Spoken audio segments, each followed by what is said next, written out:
Nós leremos a palavra de Deus para a exposição desta noite no livro do Êxodo, capítulo 12. Leremos até o versículo 14 do livro do Êxodo, capítulo 12, de 1 a 14.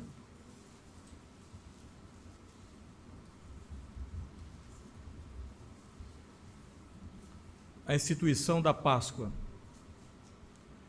Disse o Senhor a Moisés e a Arão na terra do Egito: Este mês vos será o principal dos meses, será o primeiro mês do ano. Falai a toda a congregação de Israel, dizendo: Aos 10 dias deste mês, cada um tomará para si um cordeiro, segundo a casa dos pais, um cordeiro para cada família. Mas se a família for pequena para um cordeiro, então convidará ele o seu vizinho mais próximo, conforme o número das almas, conforme o que cada um puder comer. Por aí calculareis quantos bastem para o cordeiro. O cordeiro será sem defeito, macho de 1 ano. Podereis tomar um cordeiro ou um cabrito, e guardareis até o 14º dia deste mês. E todo o ajuntamento da congregação de Israel o imolará no crepúsculo da tarde. Tomarão do sangue e o porão em ambas as ombreiras e na verga da porta, nas casas em que o comerem. Naquela noite comerão a carne assada no fogo, com pães asmos, e ervas amargas a comerão.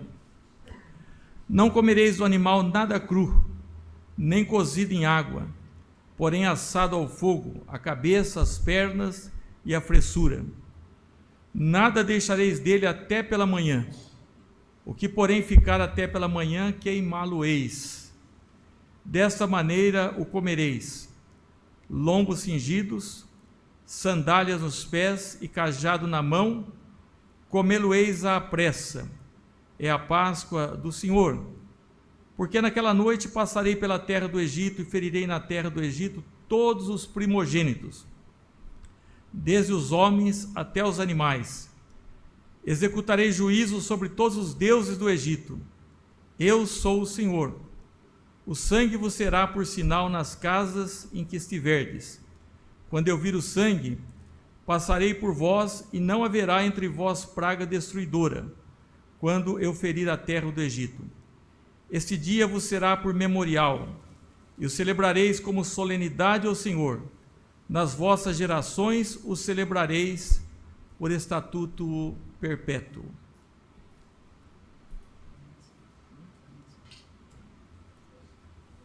Vamos ter ainda uma breve palavra de oração. Vamos falar com Deus, vamos curvar as nossas frontes. Ó Deus, pedimos-te que nos auxilies agora, quando vamos meditar neste texto. Dá-nos, Senhor, a tua graça. Prepara, Senhor, os nossos corações como um terreno fértil, que produza, Senhor, para a vida eterna. Em nome de Jesus. Amém.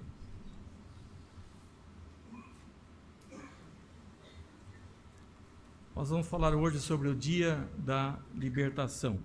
O dia da libertação. Irmãos, nessa semana nós teremos feriado cívico, que fala sobre a nossa independência. Nós sabemos que o povo de Israel, quando saiu do Egito, na verdade não era uma nação, era um bando de pessoas. Precisava de uma organização social, e Deus deu a eles leis, instituiu também cerimônias. E nós vemos que esse povo antes havia habitado por 430 anos no Egito, onde exerceram o trabalho escravo. Na verdade, esse texto, para mim, ele é o coração do livro de Êxodo. A palavra êxodo quer dizer, vem de ex-rodós, isso é, quando saíram fora, né, no caminho. E o grande líder Moisés, ele, quando teve aquela visão da sarça ardente, ele anelava pelo dia da libertação do seu povo. Ele era completamente, vamos dizer assim, integrado com o seu povo, embora tivesse vivido numa cultura diferente e tivesse obtido os privilégios, né, na sua educação lá no palácio do Egito. E todas as tratativas de Moisés com Faraó, para que o povo fosse liberto, para que pudesse servir ao Senhor, para que pudesse adorar a Deus com liberdade, tinham sido frustradas. Não obstante, Deus houvesse castigado o povo com as diversas pragas. Mas chegou o dia que seria definitivo. Seria o dia da saída do povo do Egito. E naquela noite, então, foi instituída a Páscoa, do qual a Santa Ceia continua, né, agora num rito mais aperfeiçoado para nós o presente. Não há dois povos na Bíblia, só existe um Salvador e só existe um povo. O povo da antiga dispensação e o povo de Deus no presente. E para os judeus, né, a Páscoa tinha a ver com a libertação deles, e para nós tem a ver com a nossa salvação, o sacrifício de Cristo. Embora aquilo também, aquela Páscoa, apontasse para a pessoa e o sacrifício de Cristo. O grande evangelista Moody disse que esse é um dos capítulos mais importantes da Bíblia. Que esse capítulo 12, na visão do grande evangelista, seria o capítulo mais importante das Escrituras. E nós vemos aqui 3 coisas que queremos destacar. Primeiro, que isso marca uma nova época na vida do povo de Deus. Segundo, a figura do Cordeiro que vai transparecer em todas as Escrituras, e que é, na verdade, o Cristo, um tipo do Cristo. E terceiro, como se deveria participar dessa instituição, dessa cerimônia pascal. Com referência ao tempo, Deus disse a Moisés e Arão: esse mês vos será o principal dos meses, será o primeiro mês do ano. Até então, pelo calendário vigente, eles começavam no mês de setembro, mas dali para frente o ano iria começar em março, que era exatamente o tempo da primavera, quando a face da terra se renova. Então era uma nova vida, uma nova expectativa para aquele povo que havia sofrido, que havia clamado a Deus até então por libertação. Esse dia vos será o principal dos meses, será o primeiro mês do ano. Então essa contagem diferente. Como é bom uma nova realidade nas nossas vidas, um novo tempo. A gente começar o dia com Deus, o mês, o ano. E era isso exatamente que haveria de acontecer, né? Deus, de uma maneira miraculosa, iria conduzir esse povo em todas as dificuldades que nós temos conhecimento pela própria Bíblia. Na verdade, os anos anteriores não contam mais, e não deveriam contar também para aqueles que estão em Cristo. A Bíblia diz assim: se alguém está em Cristo, é nova criatura, as coisas velhas se passaram, eis que se fizeram novas. Então, quando nós estamos em Cristo, nosso Cordeiro Pascal, é uma nova realidade, é um novo tempo na nossa vida. E isso marca a nossa conversão, porque quando nós morrermos, muitas distinções que hoje são feitas não terão nenhuma relevância. Não será importante a sua denominação, o partido ao qual você está afiliado, se é que está afiliado, se teve muita instrução ou se foi uma pessoa de pouca ou nenhuma instrução, se foi pobre ou se foi rico. A única coisa que contará naquele dia é se você foi lavado no sangue do Cordeiro, se você é uma pessoa que pertence a Cristo ou se você é uma pessoa que não pertence a Cristo. Essa é a maior de todas as distinções e ela é feita através do sangue do Cordeiro. Deveria toda a congregação matar o cordeiro e se alimentar. Comer solenemente, era uma cerimônia até solene, quando também é um convite do Evangelho para que nós também nos apropriemos de Cristo. Ele disse: a minha carne é verdadeira comida. Disse que nós temos que comer da sua carne e beber do seu sangue. E é claro que isso escandalizou a muitos, que não queriam realmente uma identificação com Cristo. O cordeiro não era apenas para ser morto, não era para ser olhado apenas, mas para ser morto e ser comida, ser alimento verdadeiro. Dessa forma, meus irmãos, nós também recebemos força espiritual quando nos apropriamos de Cristo. É aquela satisfação que nós temos, como se estivéssemos morrendo de sede ou famintos, e encontramos a Cristo, aquele que nos satisfaz. Na verdade, somente Cristo satisfaz o ser humano. E é interessante também como deveria se proceder, era um caso de famílias. Cada família deveria tomar para si um cordeiro. Quando uma família fosse pequena, talvez como a minha família, de outros aqui, então poderia se convidar um vizinho mais próximo, mas o que fosse suficiente para aquele cordeiro, porque não deveria restar nada, deveria ser consumido todo aquele cordeiro em matéria de alimento. Aqui nós já percebemos como a família é importante. Deus trata com indivíduos, tem textos que são bastante personalíssimos, né? Crê no Senhor Jesus, será salvo, mas trata também com famílias, trata com nações. E nós vemos aqui já Deus tratando com famílias, uma marca em que a família do povo de Deus seria distinguida ou distinta das famílias dos egípcios. Haveria uma separação, como existe uma separação entre filhos de Deus e criaturas, pessoas que não são filhas de Deus. A libertação dependia exclusivamente do sangue do Cordeiro, que é uma tipificação de Jesus Cristo.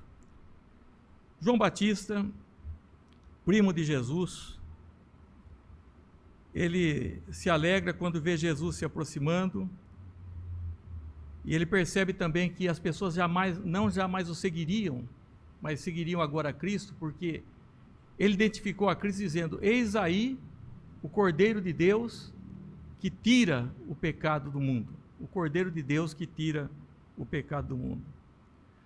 O texto que foi usado para a evangelização do eunuco, o alto funcionário da rainha de Candace, que o texto que o impressionou e o levou ao batismo e a ser um seguidor de Cristo, é o texto que fala de Jesus, que foi realmente como uma ovelha para o matadouro, Isaías 53. Ele foi transpassado pelas nossas transgressões, moído pelas nossas iniquidades. O castigo que nos traz a paz estava sobre ele, pelas suas pisaduras fomos sarados. Todos nós andávamos como ovelhas desgarradas, cada um se desviava pelo caminho, mas o Senhor fez cair sobre ele a iniquidade de nós todos. Ele foi oprimido, humilhado, mas não abriu a boca. Eu não sei quantas pessoas já viram a morte de um carneiro, Cai lágrimas dos seus olhos, mas ele está ali dócil, E Jesus diz que ele foi oprimido, foi humilhado, não abriu a boca, como cordeiro foi levado ao matadouro, e como ovelha muda perante os seus tosquiadores, ele não abriu a sua boca. Na instituição pascal, esse tipo é perfeito. Era um cordeiro para cada família, e deveriam haver alguns procedimentos que nós vamos mencionar aqui. Primeiro, a escolha do cordeiro. Diz aqui que deveria ser um macho de 1 ano, porque era primícia. Cristo se ofereceu não quando bebezinho, mas quando, juntamente com as crianças de Belém, mas ele se ofereceu no meio dos seus anos. Hoje se pensa muito no Natal, daqui a pouco estaremos pensando no Natal, aquela falsa alegria, eu digo falsa de ilusória, porque se Jesus não nascer no coração, nem se deve comemorar o Natal. Mas não se pensa na morte de Cristo, na morte do Cordeiro. E hoje é, na verdade, um momento que nós anunciamos a morte de Cristo, como diz a instituição da Santa Ceia. Anunciais a minha morte, a morte até que ele venha. Tinha que ser também um cordeiro perfeito, não poderia ter nenhum defeito no sentido simbólico, para apontar para a perfeição de Jesus, para apontar para a perfeição de Jesus. O apóstolo São Pedro diz: sabendo que não foi mediante coisas corruptíveis, como prata ou ouro, que fostes resgatados do vosso fútil procedimento que vossos pais vos legaram, mas pelo precioso sangue como de cordeiro, sem defeito e sem mácula, o sangue de Cristo. Um cordeiro sem defeito, sem mácula, é a pessoa de Cristo. Na verdade, o juiz que condenou a Cristo, assim como se inspecionar o cordeiro para ver se o cordeiro estava apropriado para o holocausto, se tinha defeitos, se não tinha, ele olhando para Cristo disse: eu não vejo culpa nenhuma nele. Ele era inocente. A mulher de Pilatos, durante toda uma noite, sofreu por isso, temendo que seu marido fosse, como fez, tomou a atitude que tomou em relação a Cristo. Teria que ser separado 4 dias antes de morrer o cordeiro da Páscoa, antes daquela noite pascal. O cordeiro teria que ser separado, ou melhor, tinha que ser separado 4 dias com antecedência, mostrando o quê? Que aquele que foi separado estava designado para morrer. O propósito, morrer. E há um fato que não é, a meu ver, coincidência, não é uma simples coincidência. Que Cristo entrou em Jerusalém 4 dias antes da sua morte, como aquele cordeiro que foi separado e que foi designado para morrer, assim como o cordeiro que deveria ser imolado na cerimônia da Páscoa. E ele entrou solenemente em Jerusalém, no mesmo dia em que o cordeiro era selecionado. Entrava-se no 10º dia, no 14º ele era morto. Aquele sangue do cordeiro, ele era colocado numa bacia e era aspergido sobre a porta. Era colocado no batente da porta, na verga da porta, ou chamado das ombreiras na porta, conforme a tradução. E era aplicado com hisopo, que era uma planta simples, uma planta comum, uma planta muito conhecida, que é o símbolo da nossa fé. É através da fé que nós aplicamos aquele sacrifício único de Cristo, que não é repetido. A Eucaristia ou Santa Ceia não é jamais a repetição incruenta do sacrifício de Cristo. Cristo se ofereceu uma única vez por todas. E aquele sangue era passado na ombreira, nos batentes da porta. É interessante, irmãos, que esse sangue não era passado na soleira da porta, para não ser pisado. Há um texto que deve chamar a nossa atenção, que diz assim: de quanto mais severo o castigo julgai vós, será considerado digno aquele que calcou os pés ao Filho de Deus e profanou o sangue da aliança, com o qual foi santificado e ultrajou o Espírito da graça. Isso é da maior seriedade. O sangue não era passado na soleira. E quantas pessoas têm ainda, depois de terem sido iluminados, não foram regenerados, nunca foram salvos. Mas eles estão pisando, estão calcando novamente o sangue do Filho de Deus.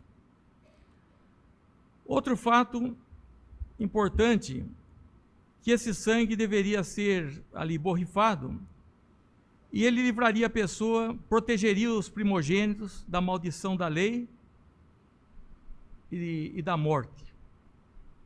O apóstolo São Paulo em Romanos, porque a Escritura também, ela mesma é autoelucidativa. Tem muitas pessoas que têm medo das Escrituras, né? Diz que a igreja é superior. A igreja só existe, ela é coluna e baluarte da verdade, porque na coluna é que eram expostas as Escrituras. Mas Jesus falou, vocês examinam as Escrituras, porque julgais ter nela a vida eterna, são elas que de mim testificam. As Escrituras dizem o seguinte, já não há nenhuma condenação para aqueles que estão em Cristo Jesus. Garantia da vida dos primogênitos, mas eles não poderiam sair da casa até a madrugada, para não serem confundidos com os demais pelo anjo vingador. Eu gostaria de me estender muito, porque esse capítulo é riquíssimo, mas o tempo não nos permite, nós teremos a celebração da Santa Ceia e vamos terminar no horário. Mas quero já ir caminhando para a conclusão, falando sobre a questão da alimentando-se do cordeiro. Tinha que ser consumido completamente. Há pessoas que querem participar de uma forma parcial.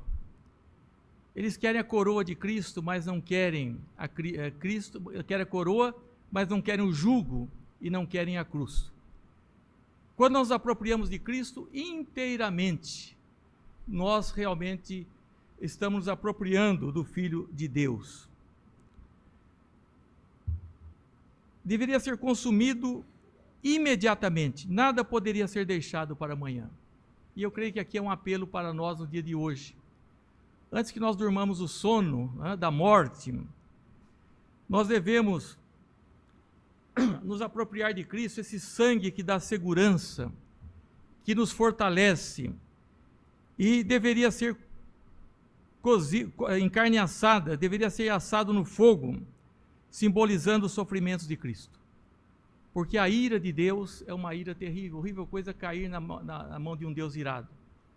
E essa ira caiu sobre Jesus Cristo para que nós fôssemos libertos. O Evangelho é isso. Ele nos deu tudo de bom, a salvação. E tudo que era ruim caiu sobre ele. Cristo experimentou os horrores. É inenarrável o que Cristo sofreu, não só no plano físico, mas na sua própria alma. E deveria ter algum acompanhamento essa refeição pascal. Deveria ser os pães asmos, isso é, sem fermento. Naquela noite não houve tempo para que eles pudessem, eles ficaram privados do pão, aí com levedura durante muito tempo, depois que saíram, naquela noite não tiveram tempo. E até o fermento, ele é também ilustrado nas Escrituras.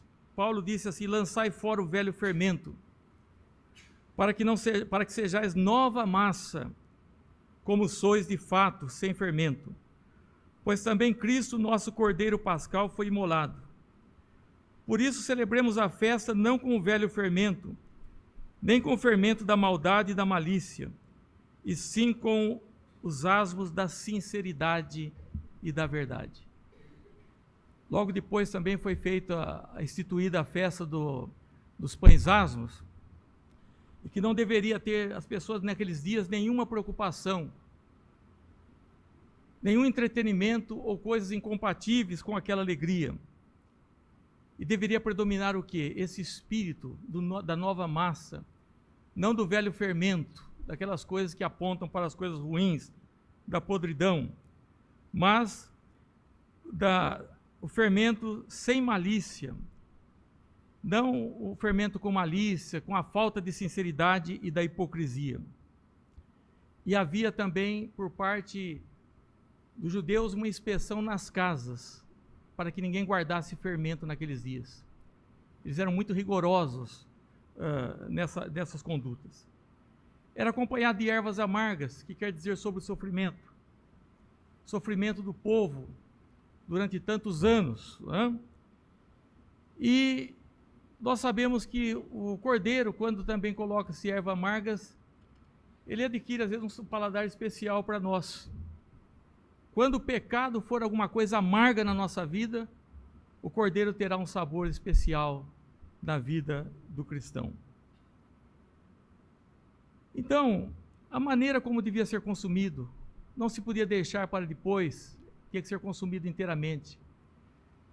Diz lá que nenhum dos ossos do cordeiro seria quebrado. Isso aconteceu na cruz. Quando foram tirá-lo da cruz, eles constataram que não havia nenhum osso quebrado.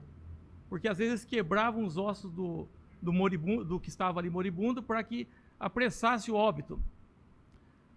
Quando chegaram, Jesus já estava morto, seus ossos não foram quebrados. Cumpriu-se a profecia. E a postura desses homens, ou dessas pessoas, mais de 600 mil pessoas, contando mulheres e crianças, mais de 1.200.000 pessoas, que saíram naquela noite. Deus fez que os egípcios dessem, inclusive, as coisas, queriam que saísse logo, porque eles sabiam que estavam sendo amaldiçoados, e a morte dos primogênitos foi o final. Foi quando o faraó pediu que ele saísse em definitivo.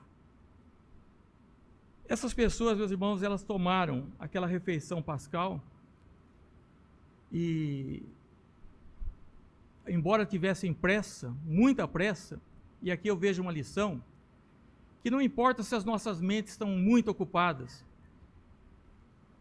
não importa se as nossas mãos estão tão atarefadas, não se deve criar escusas para obedecer os preceitos de Deus e para aqueles atos da congregação, como era esse povo. Não há escusa para isso. Essas pessoas tomaram essa refeição e em pé, porque eles iriam para uma viagem. Quando nós vamos fazer uma viagem, nós nos preparamos, ainda mais se for uma viagem longa. Né? Eles iam para uma nova realidade, era um novo calendário, era uma nova situação. E a libertação só era encontrada através do sangue do Cordeiro.